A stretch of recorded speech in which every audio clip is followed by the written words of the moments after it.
Unspoiled Network podcast. This is Spoil Me, covering One Piece, the animated series on Netflix, episode 5, Eat at Baratie. Baratie? I don't recall. I'm so excited, you guys, because we're finally getting to meet Sanji, and I will tell you what, he's so charming, and they have made him just understated enough so far with his flirting that I can tolerate this quite easily. Welcome to Spoil Me.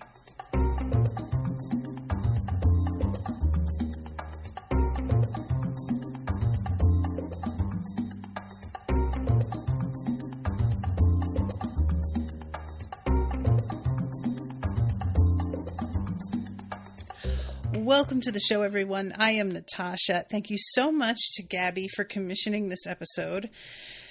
I am loving this show so much, you guys, and I had forgotten that long before the show came out, we actually saw I'm going to call it Baratie because I feel like that's what I remember how they pronounced it, but we saw the set that they had built. It was getting a lot of attention because it is extremely fucking elaborate. And I was so impressed with it. Even in those stills, I was just like, wow, they're really fucking going for it. That's the first thing that gave me some real maybe they're going to do something actually. But I had forgotten about it by the time we watched. So I sort of had it in my head that when we reached this point, the ship was going to be only ever shot at angles where you saw a portion of it, because it would be like we were putting it together in our heads, and that there would be one establishing shot that was really just CGI. So I forgot how lovely this place looks, and it's even better with all the people aboard and it lit and everything. It looks so good. But of course, I'm getting ahead of myself because we actually start this episode where we left off, where we have Luffy up against Garp, his grandpa. Now, we have a flashback here to Luffy building this little, shitty raft on the beach. And he is really enjoying himself. It's actually, for this little kid, a pretty mean piece of engineering, this raft. And his grandpa comes up. He's wearing this yellow Hawaiian print shirt with a long sleeve underneath it. I don't know why, but this outfit gets me so giggly. And Owen was like, I like that shirt, actually. But yeah, he shows up and says, what is the meaning of this? And how do you expect to be a Marine when you're wasting your time on this? And Luffy says, I don't want to be a Marine. I'm a pirate. And Garp completely loses his shit and just tears this boat apart piece by piece. The meanness of this moment, I absolutely cannot with adults who want to shit all over the dreams of a little kid.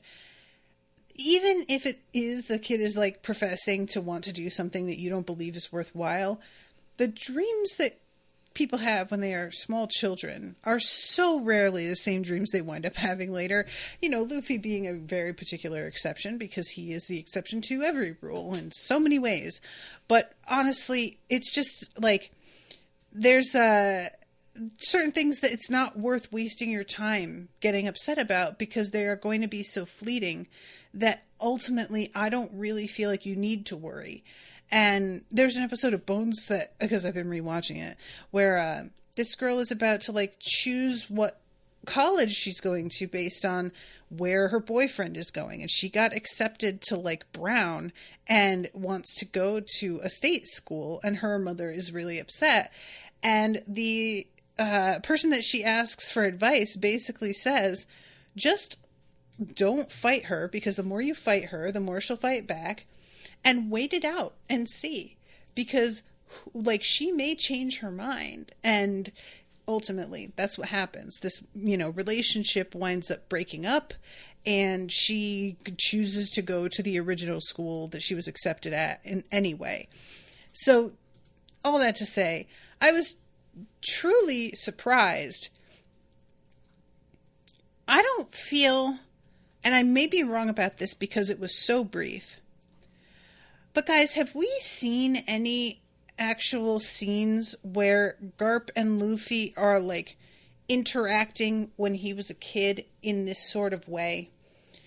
Because my assumption in this scene was that Luffy was still so young that he hadn't made it clear what he wanted to do yet. And when he tells his grandpa this and they have this confrontation, that eventually he is going to, come to meet Shanks, and that's when things will really begin to pop off. But then Owen pointed out to me that Luffy has the hat already in this scene, which indicates that he has already met Shanks and this whole thing has happened. Which, because it has been mentioned more than once that Luffy doesn't have any family, I was really confused at the fact that apparently after Shanks I don't know if he didn't know his grandpa, if he's been lying to people that he doesn't have family because he didn't have a relationship with his grandfather. This is all stuff that's like kind of, from where I'm at in the anime, not an answered question. At least as far as I recall. Again, there may be something established that I have forgotten about. But yeah, his grandpa picks him up and says, "Your training begins today, but first, lunch," and stalks away with Luffy tossed over his shoulder.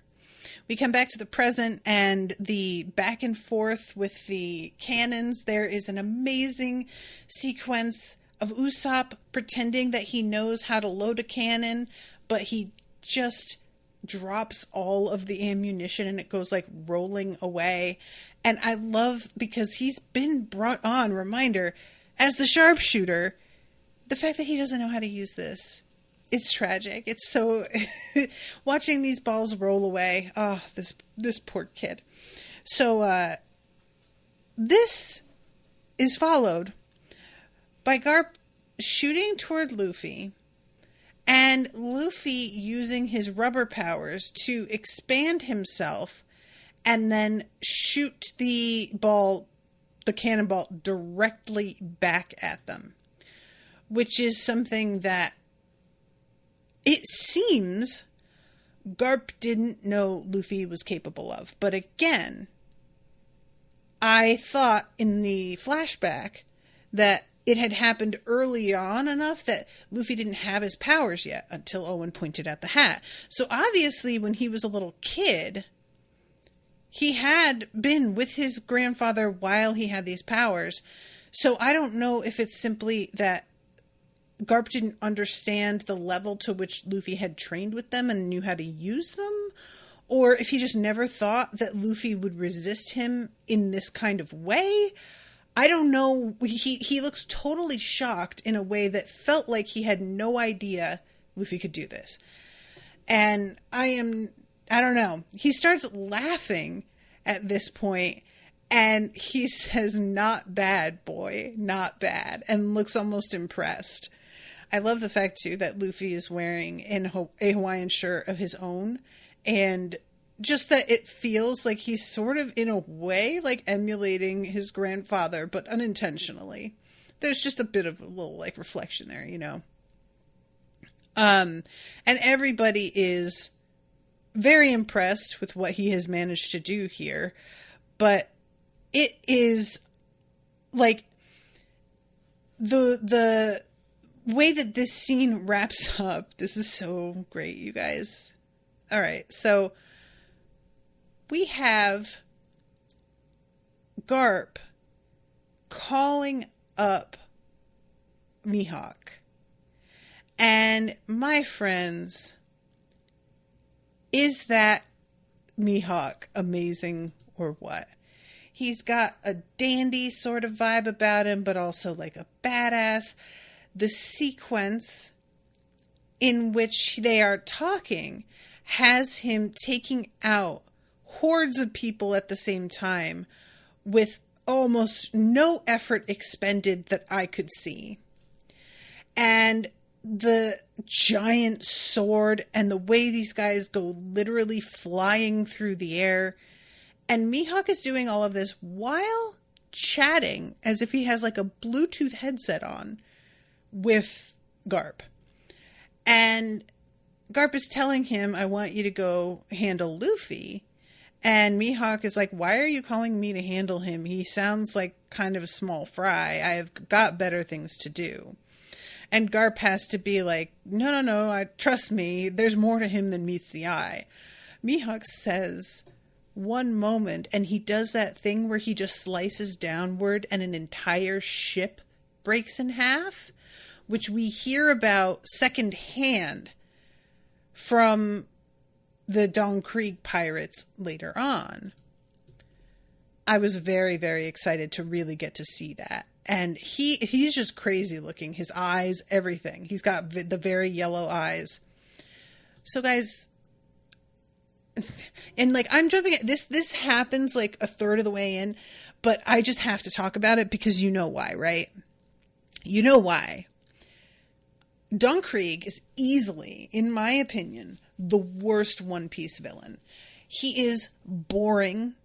He is repetitive. He is tiresome in a personality kind of way. The arc that he was in was way too drawn out. He only ever really seems to like want to do the meanest possible thing. So his motivations are always so flat and uninteresting. And because we were facing off with him outside of the Baratie, I had this preoccupation with what's going on in the restaurant and, you know, all of the implications of this place and how we're out here fighting and there's so many more interesting things going on over here.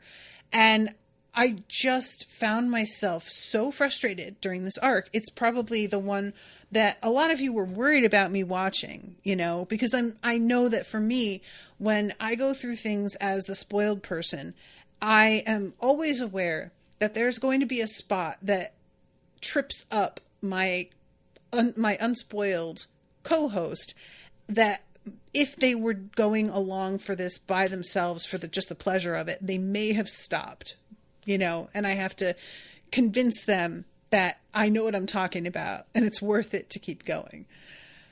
So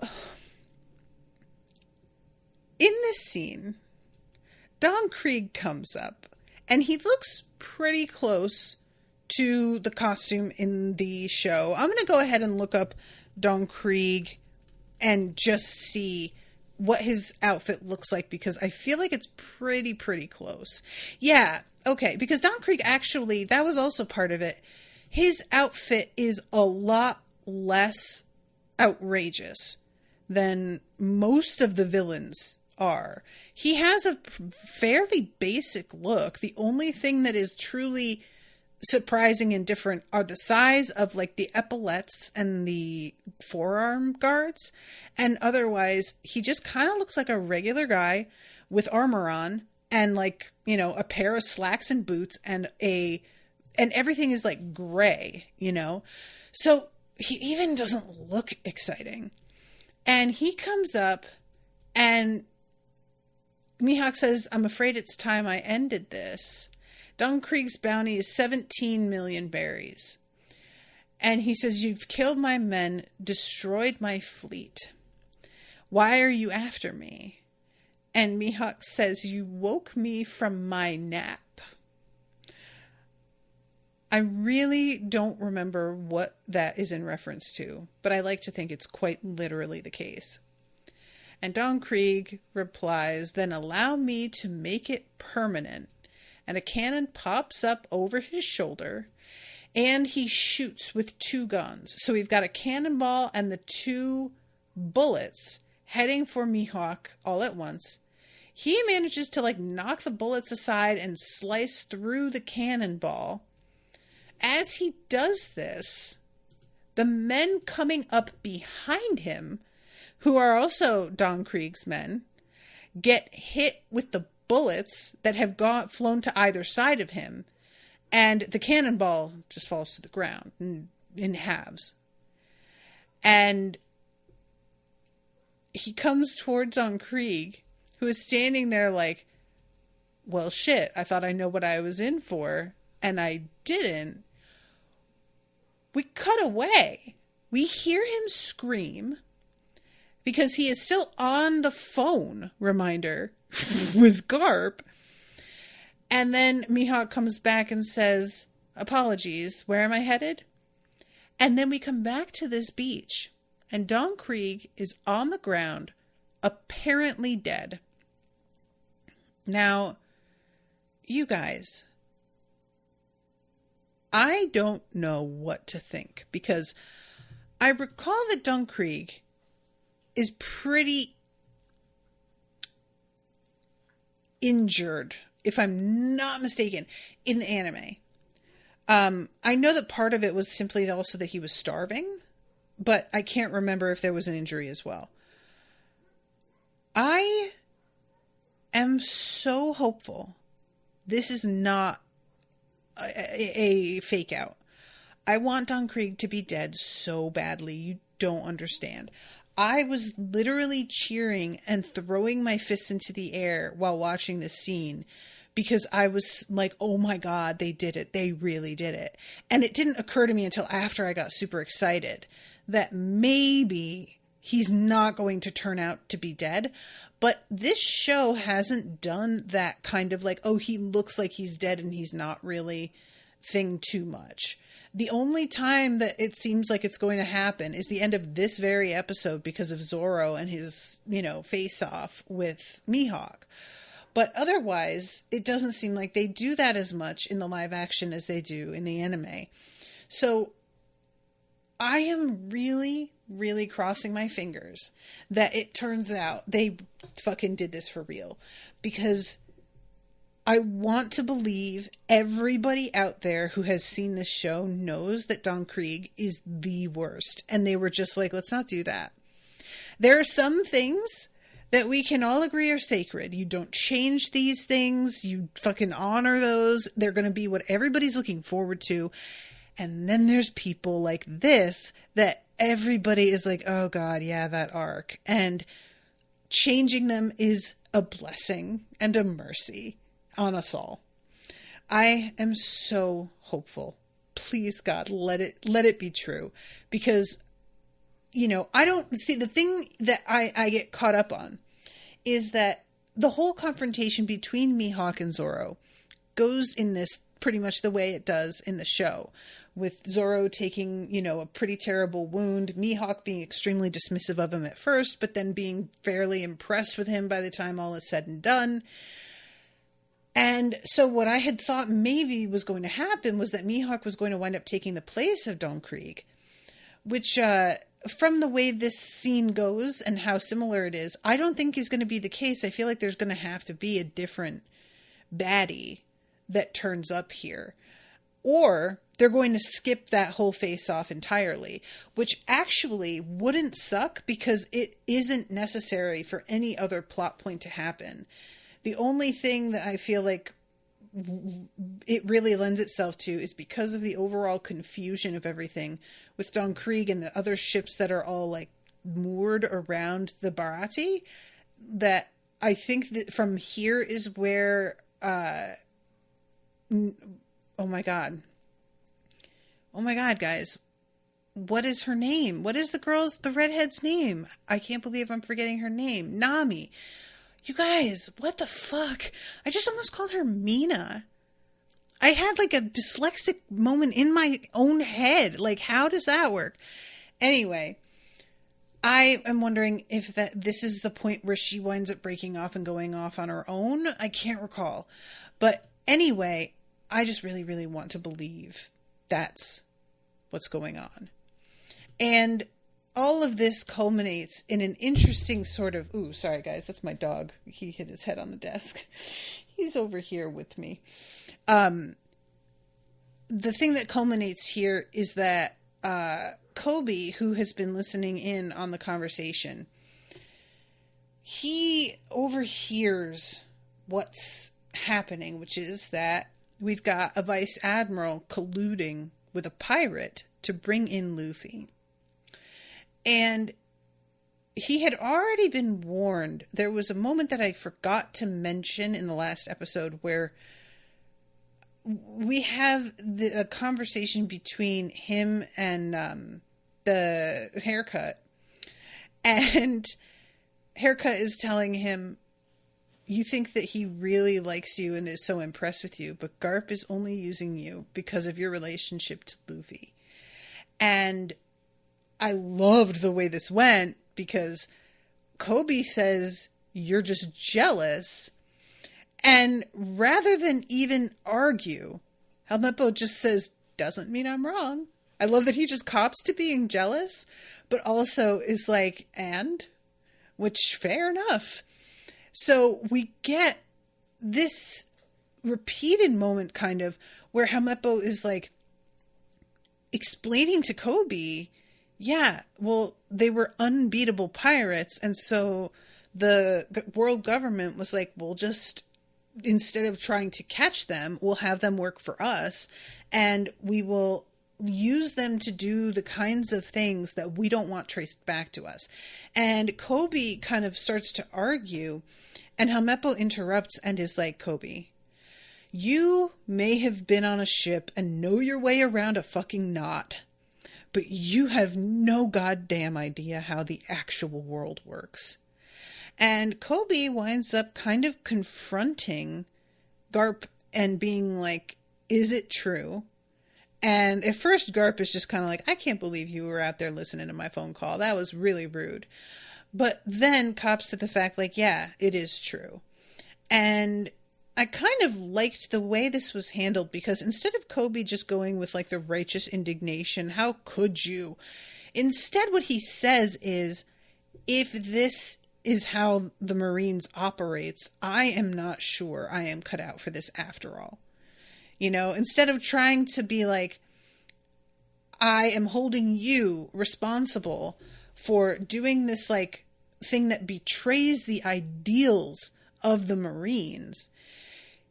The way he talks is like he has accepted that this is the way the Marines really works and has like gotten past the, oh, this is like a personal failing of Garp, and instead is simply part of the way the system is designed to work, which I admire because so much of the time in a story like this, you have somebody become disillusioned, but they at first think that there is one particular person who is responsible for like breaking the trust that an entire organization is meant to represent. And you have to just wait for them to figure out that this person is one of many who do this same thing. So I'm glad that we got to skip through it and just be like Kobe going, I don't know if I want to do this. And it's an interesting like parallel to the stories that you hear from people who become police and they start to like see the way police really function, what's expected of them just in training in terms of turning a blind eye to stuff and being willing to like have somebody's back despite the fact that they are very ethically questionable. And they oftentimes have a sort of crisis of faith and decide that they can't stomach what they are being asked to do. And Garp's, like, his response here is just as frustrating as any cop's would be. What he says is essentially, he doesn't play by their rules as much as they want him to, which is why he has never accepted the promotions that they have tried to offer him. And if he did, he would lose his freedom. So the implication here is that as long as he stays vice admiral and isn't given a higher position than that, he can get away with a lot more without it being held against him, really. Which, it's sort of a weird thing because, you know, there's also this argument with police that like, oh, well, I'm going to try and change the system from the inside. And that almost feels like what Garp is saying, but there's not really an implication that he wants to change the system. It really feels for me like with Luffy, it's just he's family and I want to bend the rules for this guy that I care about. I don't really like buy this explanation of like, well, yeah, there are some fucked up things, but also in the end, the Marines are what stand between us and anarchy. And the fact that he's like, I need my freedom. I need to be able to do what I want to do. But also, the Marines need to be around to tell everybody what to do. And I'm just like, you're really threading a needle there, sir. And I don't feel like this actually makes sense.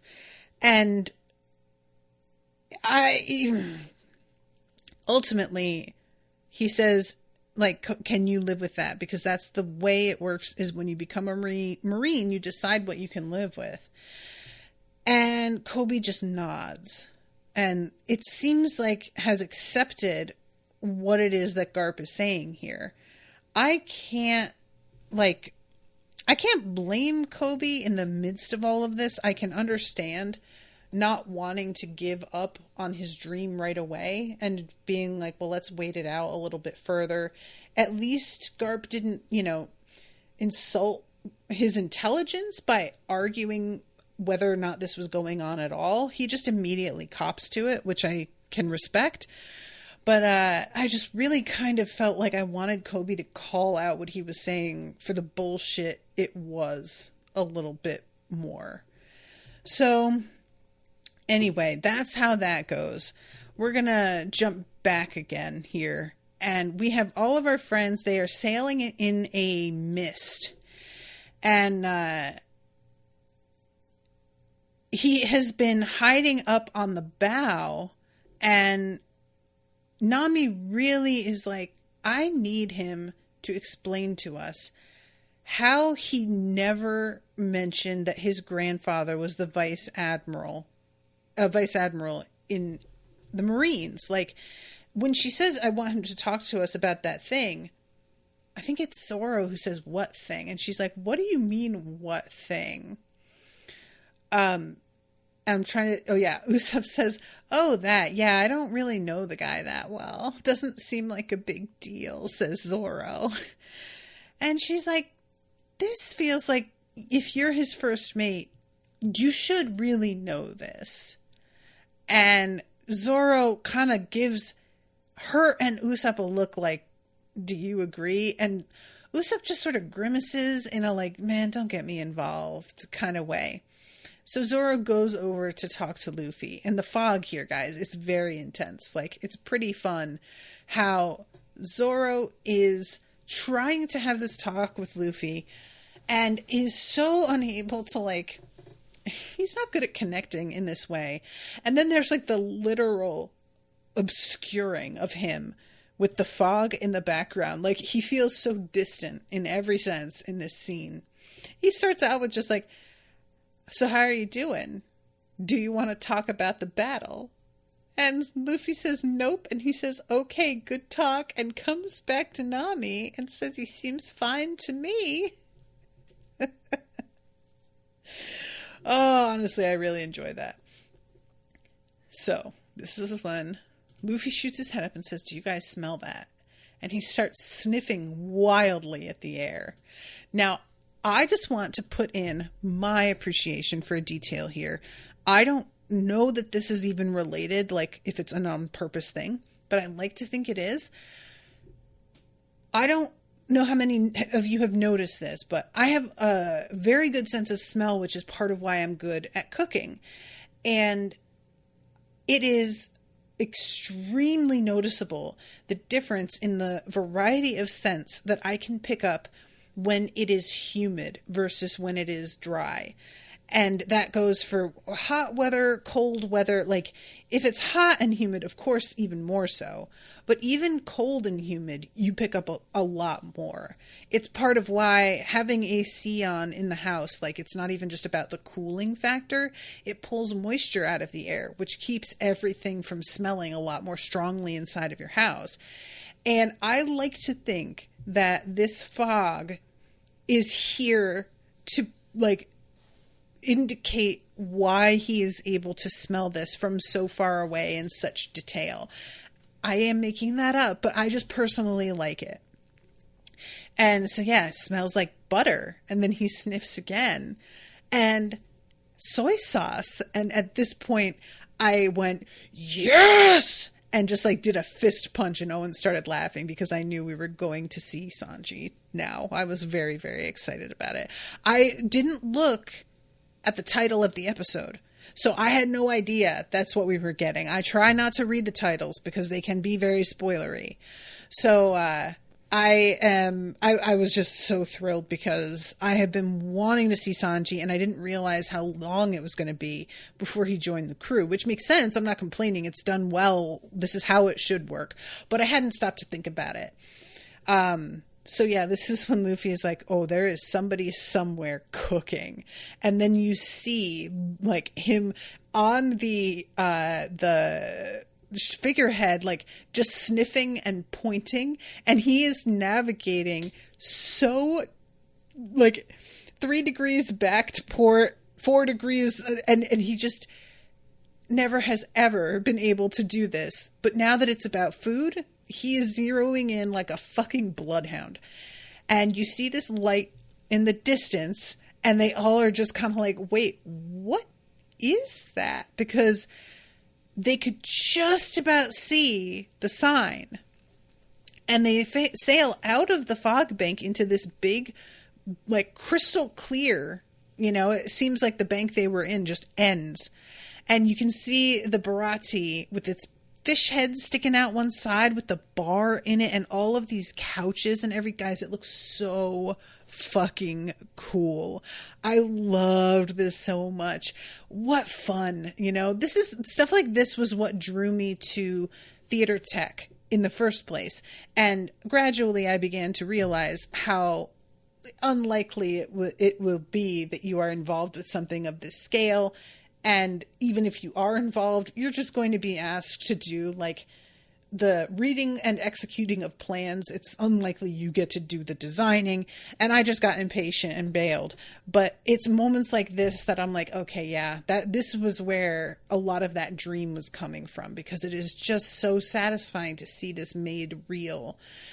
And it really makes me think about in the, like, some of the first episodes of covering the anime, I was talking about a One Piece amusement park, and you could use this in that amusement park. You could make something like this. It would be a destination. You would have to take reservations. Everybody would want to eat at the actual Baratie that you have like floating in a harbor that you've made.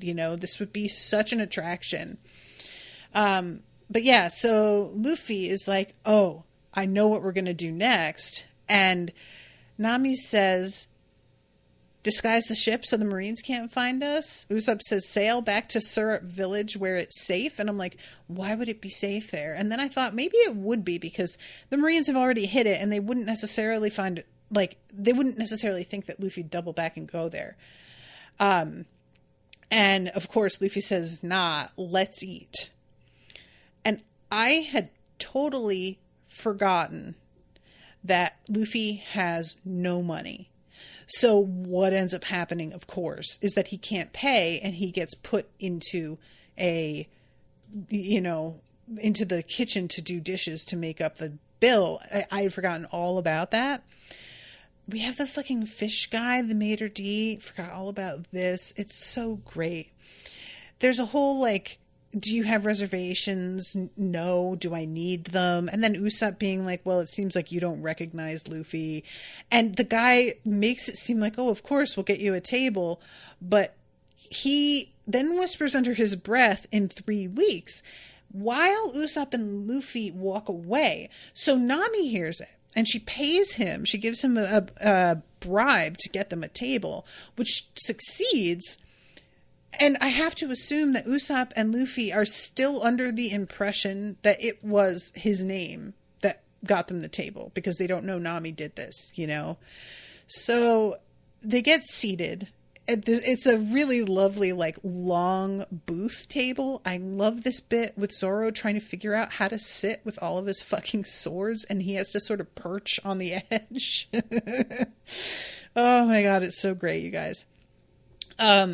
So they're all just like sitting out here waiting to be seen by a waiter, and then we go back into the kitchen and we see Sanji cooking, making, it looks like this beautiful seared tuna. I don't know what the sauce is, but it is exquisite, the plating. It's just, for me, that is an appetizer. I hope, sir, because that is so very, very little food. And he is being yelled at by, I assume, the sous chef, saying he's slowing down the line. This isn't on tonight's menu. I wouldn't expect you to understand. And this is when he mentions one of the blondes out in the dining room. So we get our first taste of the fact that he's a bit of a Lothario. I've always liked that word. A true bluefin saute, elephant tuna, seared asparagus in a sweet soy reduction. I want to know what that wafer is that he added. It has the look of coral, which is cool, and it reminds me of melting Parmesan cheese on a pan and creating those like little crisps that you can make. But I don't know if that's really what it is and they've just added a little red food coloring, or if it's like an entirely different thing. But yeah, so of course, Zeph, who is the head chef, he's like, yeah, this is not on the menu. I didn't ask you to make this, so we're getting rid of it. And he goes and puts it on a stack of dirty dishes being brought over to the sink so that it's totally intact later when Luffy comes in so that he can try it. And I love Sanji says, if I have to do... I have to read this line, you guys, because it's... If I gotta sling one more prime rib medium well, I'm gonna die of boredom, you old shit bag.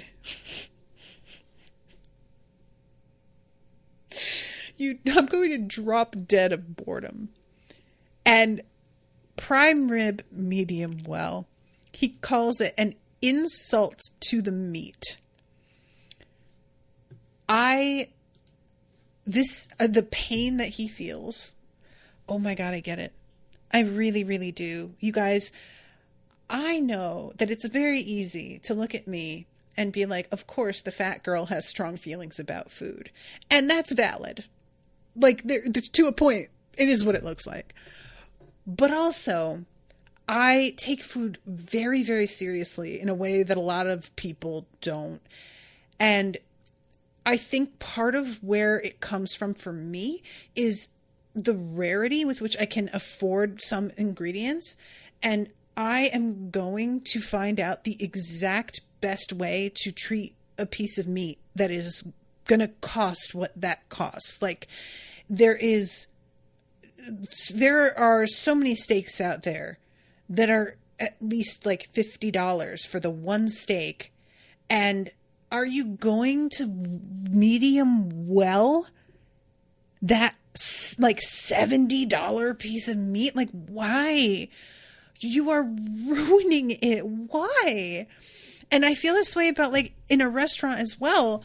You're paying even more because you're paying the restaurant price and you're going to order it like that. And I firmly believe that a lot of the people who order these things, like, you know, the argument that I come up against is just let people like things how they like them. Like, they don't have to but I firmly believe that a lot of people who order things a certain way have simply never tried it any other way. So they don't know what they're missing, which is more of the tragedy for me. And I had this a lot with Owen when we first got together and I was cooking for him all the time. You guys, there were so many foods that he thought he didn't like. And I wound up preparing them for him in the way they should be. And it turns out he loves these foods. He has only ever had the ruined version of them. And so he thought he didn't. And look, I'm not going to spend too much time on this, but you guys, honestly, I just love Sanji and his anger here, him calling him an old shitbag. I could not stop laughing.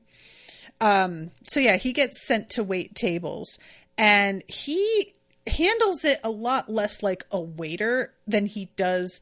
He almost treats it like he's a sommelier, like he's wandering around just sort of checking on people and whatnot. And that's not really a sommelier's job, but you know what I'm saying? Like, I'm trying to think, it's almost like a host, but even a lot of hosts don't really do this.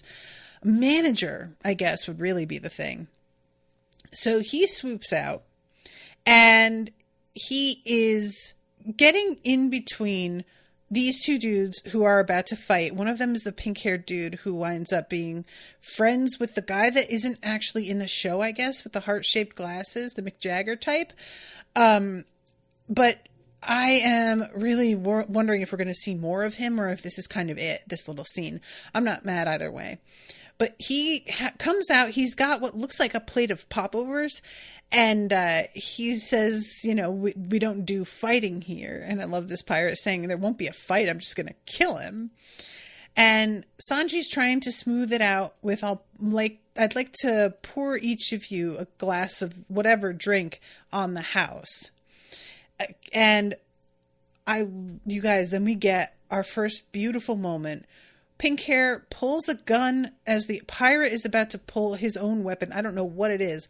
Luffy kicks the gun out of his hands, kicks that pirate in the face, and all of this, by the way, still holding the plate of popovers, which he does not spill because he doesn't waste food. Then he puts them on the table and essentially like stomps on Pink hair's face. It is the dopest. Like, it's so fast and it's so sudden, and he has been such a like restrained, polite guy, and then to have him just bust this out, it's wonderful. And he picks the plate up again, and he just says, no cause for alarm, folks, enjoy your meals. And he goes over to Luffy's table. I can't, you guys, he's so salty. Hi, welcome to our shitty restaurant where the only thing worse than the ambiance is the food. My name is Sanji. What can I get for you? Luffy says, one of everything, please. One of our signature cocktails to help you choke down your meal? And Nami says, wow, really giving us the hard sell. And he looks at her, and you see his like eyes light up a little. Apologies, madam. I didn't see you there. Would you care for an aperitif before we start? We have several rare Mikoe, I don't know how to say that, vintages in stock, or perhaps you'd like a glass of umeshu. You know, something sweet for someone sweet. And he winks at her, and she says, is there something wrong with your eye? And he says, just blinded by your beauty. Anyway, so they're having 2 beers. Luffy wants milk, which I feel like is in the anime and feels completely on brand. And for Madam, water. Still, sparkling, mineral, with ice or without, cubed or crushed. And she says, regular water in a regular glass, thanks. And I'm thinking, he didn't ask about the glass, Nami. You didn't say, do you want crushed ice? Do you want ice at all? You didn't really answer the question, but, you know, she's indicating that she doesn't care. It's just one of those things for me. Oh, I'm sorry. Michael is in the chat. I do not have a good sense of smell with a sad face. Sometimes that's a good thing, Michael. A good chef uses only the best indignants. I like that. I think I might steal that, Michael. So, yeah, he says right away. And as he walks away, all the guys give Nami these looks. And we have a bit of a moment of like, oh, all of us are in on this together, like joking around. And it's a real team feeling, like we have in jokes, and you just see Luffy looking like very satisfied with the fact that they're all like giggling together here. You know, he looks like this is everything he wanted, you know, in that smile that he has. So we have everybody getting their drinks, and Luffy says, we need to have a toast to celebrate our victory. And of course, Usopp is willing to do a clink glasses with him. Zorro smiles, but Nami is like, what victory are we celebrating? I don't know if you've been in a lot of naval battles. I love Usopp saying 24 at least. But we were unprepared, uncoordinated. By all rights, we should be at the bottom of the sea. That was a disaster. And Usopp says, but we're not, because Luffy saved us. And I was wanting her to just say, like, well, look, no offense, Usopp, but we are definitely going to have to get you to learn how to fucking fill a cannon, like, at the very least. But instead she jumps over to the marine thing, and you see Luffy sober a little bit, and she says, I didn't sign up for that. Zorro tries to be like, well, we raided a marine base. Of course they're going to be after you. And she says, well, I raided the marine base by myself to steal a map and slip out without them ever seeing me. And then he shows up and we have to completely fucking wreck the place. So no, I did not sign up for that. That's not part of the deal that this was all accidental. So the bill comes. Luffy writes something at the bottom of it and hands it back to Sanji. And Sanji reads it, gets a big smile, and says, no, sir, thank you. Which really, the vibe of it is that Luffy left an enormous tip.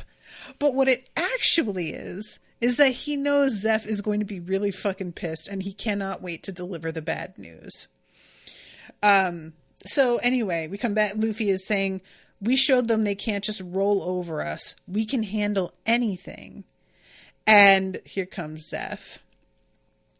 Who the hell is Monkey D. Luffy? You seem to be confused about the rules of the house, but the Baratie does not offer credit. You eat, you pay. And Luffy is like, no. See, the thing is, I have the money. I just haven't gotten it yet. Add this to my treasure tab. I may not look like a big deal yet, but you're talking with the future king of the pirates.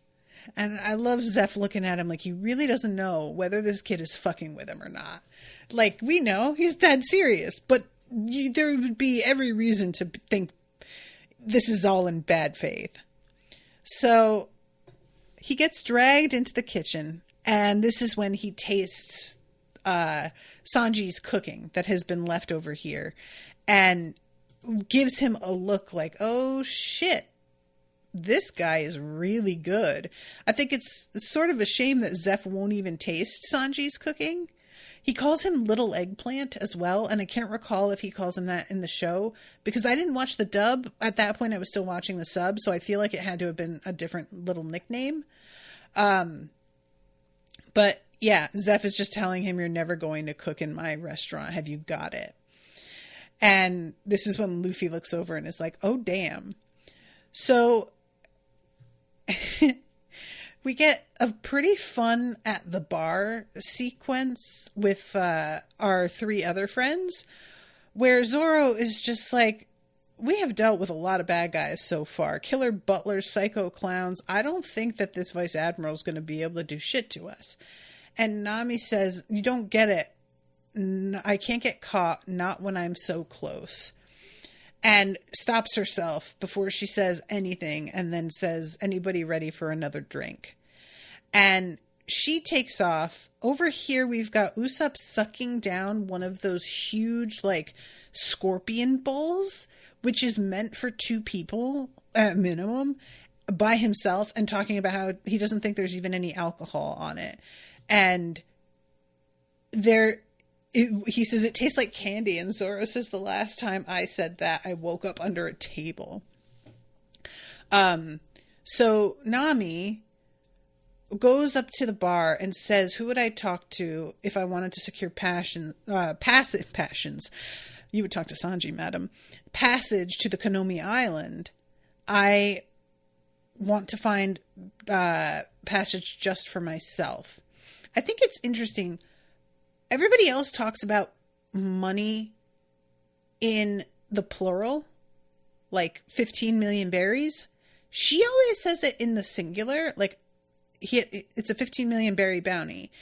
And here, when he says, like, it'll cost you, she says, I have berry, which is, it just feels kind of weird. Do you know what I'm saying? And I don't know if that's purposeful in the script, that she say it differently than everybody else to indicate something or what. But yeah, he tells her to be ready to sail at dawn. And you can see her just really considering whether or not she wants to do. She hasn't committed yet, you know. And Luffy then has a conversation with Sanji about how he tasted his food and he's a really good cook. Why is Zeph making you wait tables? And Sanji says, well, because he's jealous. I should be running the place, but the old man's so stubborn it'll never happen. And Luffy says, so that's your dream, to be like the head chef? And Sanji says, no, I want to go to the West Blue, I think is the one for him. The All Blue. I forgot. The All Blue. I can't believe I did that. He also, by the way, has a cigarette here. He did not have a cigarette at all up until this moment, and I sort of wondered if we were just not getting smoking Sanji at all. I really, as much as I love the cigarette thing, I would have kind of understood had they not done it, but I'm glad they did. And yeah, he describes the All Blue and all of the ingredients that are, you know, the kinds of shit you can never find anywhere else. And Luffy says, if you want to cook, you should cook. Don't let some stubborn old man get in the way of your dream. And he says it in a way that clearly indicates what he's talking about is Garp. He is not talking about Sanji's situation here. Stand up to him and tell him what you want. And Sanji says, it's a little more complicated than that. And this dude comes stumbling in at this point, saying how he is starving. Can somebody please help him? And immediately Sanji goes into feed you mode. How does some corned beef fried rice sound? And, you know, he's not supposed to be giving away food. He shouldn't be doing this. And Patty, who is the sous chef, is telling him, you're going to get in trouble for this. It turns out later, Zeph is glad that Sanji did this. But at the moment, it looks like the kind of thing he would get, you know, in even more trouble for.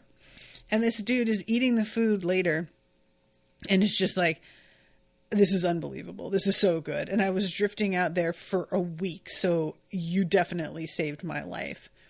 And Luffy is like, well, this means that he's not only a great chef, but a great guy. You should join my crew. And when he smiles, Luffy says, I'm not joking. I mean it.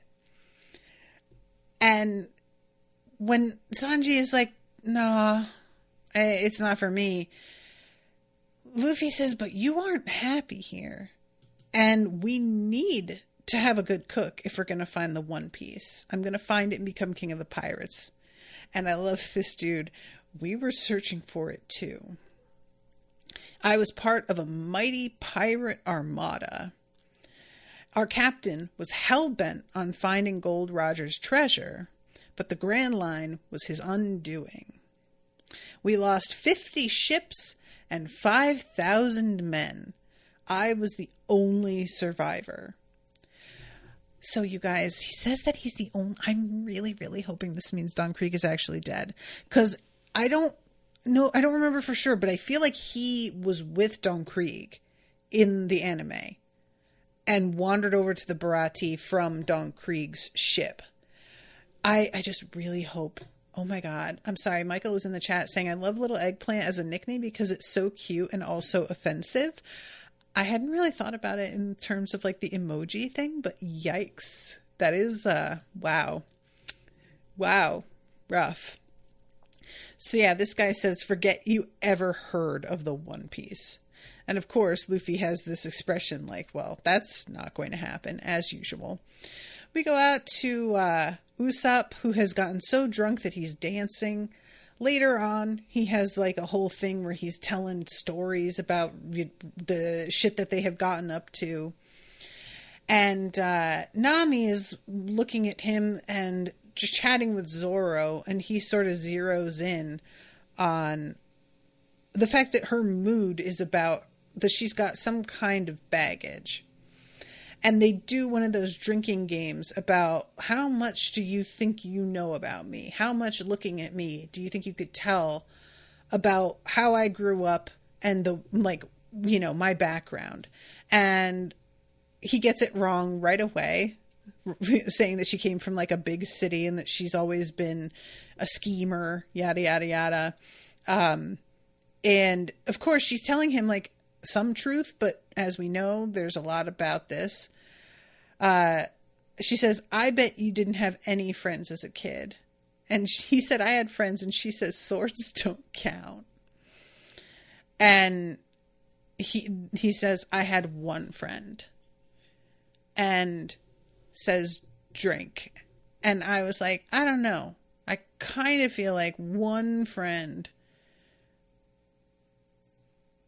that still counts, you know?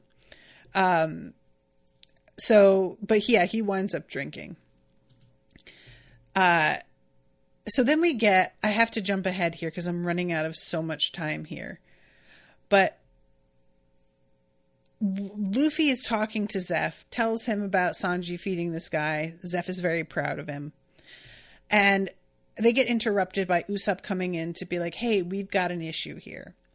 Because Zorro has challenged one of the warlords to a fight, to a duel, which he accepted. And they want Luffy to convince Zorro not to do this. And I really, really love when he's trying to be like, maybe this isn't such a great idea. And Zorro says, do you remember when I was tied up on that cross, what I said to you? And Luffy says, what makes you think I want to play pirates? No, the other thing. I kill your kind for a living? No, come on.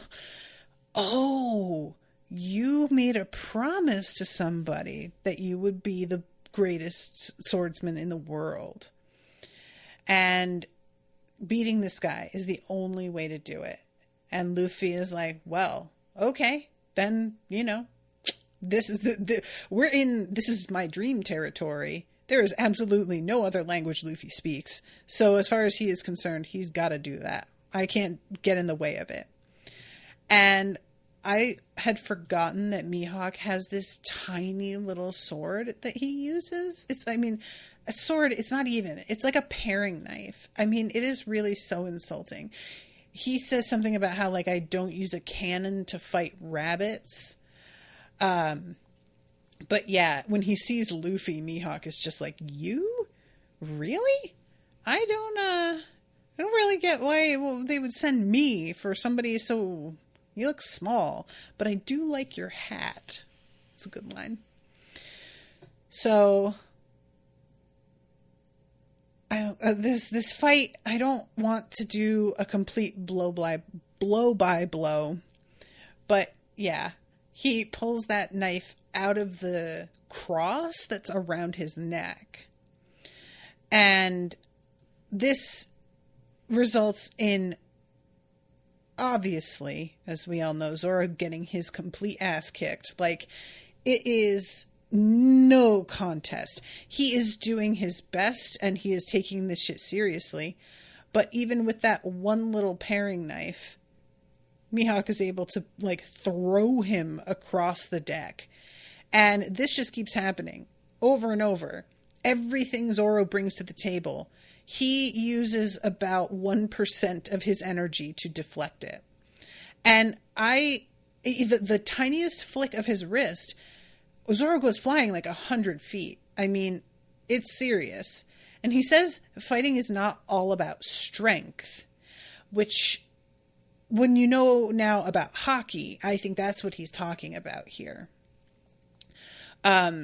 So what ends up happening is that he stabs Zorro in the chest, and Zorro doesn't back away. And he says, "Why aren't you retreating?" And Zorro says basically like, "I can't give up on this." I like the yellow, like double circle eyes. They look like targets almost. It's a weird effect. But yeah, he says, "I can't. Or my dream will be lost forever." I don't feel like that's true. I feel like you just live to fight another day and you go and challenge him when you've grown even further. You don't need to, like, what? And this is when you see this dude kind of saying, "Well, okay, you're brave. I guess I'll give you that." And he backs away instead. And "I'll do you the honor of killing you with Yoru." And he pulls his giant fucking sword, which, as much as that sounds like a very snotty man, I do think that's an actual honor. Like, that's for real. That's what we're talking about here, right? So this is when Zorro is like, okay, now we're doing it. And he does the 3-sword style with the katana in his teeth, which looks as ridiculous in this as it ever has. The goofiest damn technique I have ever heard of in my life. And he like combines the blades, spins, goes through, and it's an interesting little moment where he is like kneeling as he slides through, and then all of a sudden all the blades begin to fall. Not the one in his teeth. I think that one's fine. But the blades of the other 2 katanas just begin to fall apart. And it's a really sudden thing. I liked this moment a lot. So Mihawk says, "You're defeated. Why do you persist?" And Zorro says, "Wounds on the back are a swordsman's greatest shame." And Mihawk says, I think he says exquisite, if I'm not mistaken. But yeah, Zorro just stands there with his arms out. He says magnificent. That's what it is. Slashes Zorro across the chest, and Zorro goes down. And Mihawk says, let's see. Oh yeah, I forgot. Luffy tells him, "I'm going to be king of the pirates." King of the pirates? Well, that's a much more treacherous path than even defeating me. And Luffy says, "I don't care. It's what I'm going to do." And Mihawk gives him a look and sort of, maybe you will. I like to think that he could see in Luffy the potential to handle hockey. And then he says to Zorro, "Grow strong and come find me. I will be waiting." And walks away. And Zorro is left there on the ground, just looking like he's on the verge of death, which I know he's not, but it is pretty grim. He says, if I fail to become the world's greatest swordsman, you will be disappointed, right?" And Luffy says, "You could never fail me." And Zorro says, "Never again. From now on, until I beat him." And he pulls his weapon, the last one that he has left, and holds it up and says, "I will never lose again." And I honestly can't recall. I feel like he does lose again. But ultimately, I think he always manages to be victorious in the end, which I suppose is what actually counts. Anyway, he drops the weapon and goes unconscious. And that's the end of the episode. And I was like, wow. Okay. We don't even have Sanji in on this yet.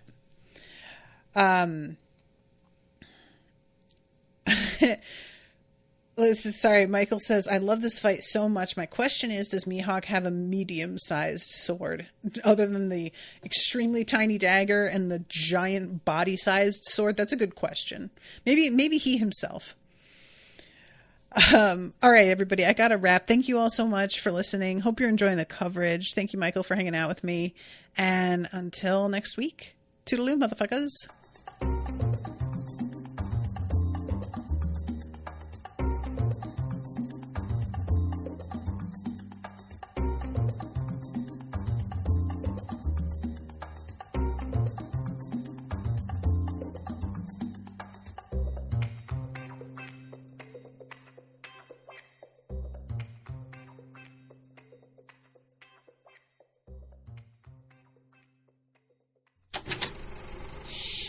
That was an Unspoiled Network podcast.